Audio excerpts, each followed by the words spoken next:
On the streets of Caracas, residents are feeling uncertain about their future. People are queuing outside of supermarkets and pharmacies after the overnight operation knocked out electricity in parts of the city. In the city, protesters have gathered to demand Nicolas Maduro be freed. We are asking for the liberation of our president. We elected him by vote. He is a president. He won the elections. Besides that, Mr. Trump is thinking, if he takes him away, the revolution ends. No, the revolution continues, because we are not going to allow the people who tried to kill us to come and take power in Venezuela. What is happening is unprecedented. I was born here in this neighbourhood. My father was a founder, and this has never been seen before.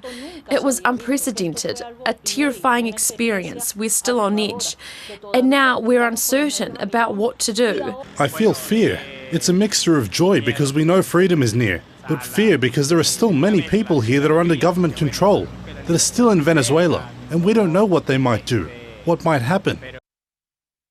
Well, with the leadership vacuum, we've just heard Venezuelan Vice President Delcy Rodríguez, who addressed the nation after the capture of the president, Nicolas Maduro. Now, she has reiterated calls for the release of the president and his wife and called for calm and unity to defend the country.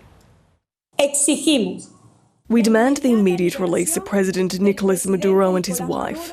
The only president of Venezuela is President Nicolas Maduro. We had already warned that an aggression was underway under false excuses and false pretexts, that the masks had fallen and that it had only one objective, regime change in Venezuela.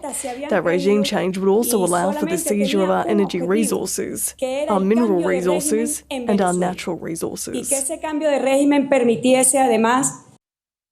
That is the Venezuelan Vice President Delcy Rodríguez. Let's get more on this developing story. Our correspondent Rachel Clayton joins us now from Washington, D.C. Good morning to you again. So, Rachel, the US President says that the US will run Venezuela for the foreseeable future, but the question remains, who is in charge in the country now?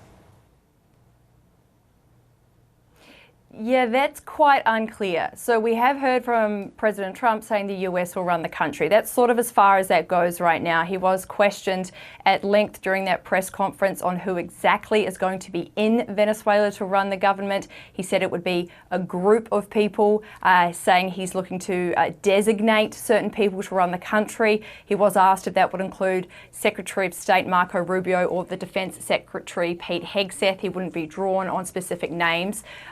We don't know if there are people already in the country trying to run it.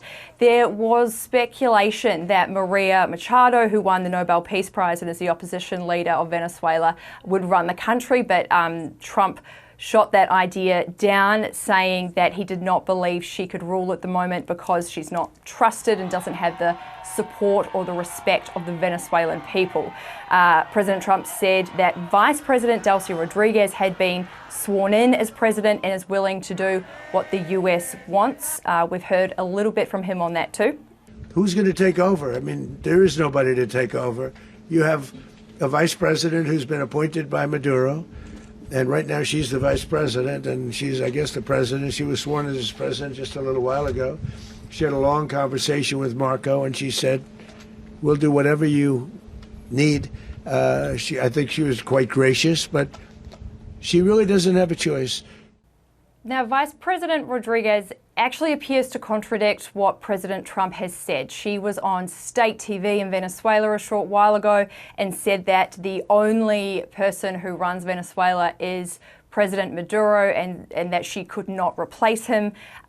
She also said that Venezuela will never be a colony of another nation, so it doesn't really sound like she is willing to do what the United States wants. She's called once again for the release of the president and his wife. So how that country, how Venezuela is going to be run going forward remains to be seen, but we're hoping to get more details on that going forward.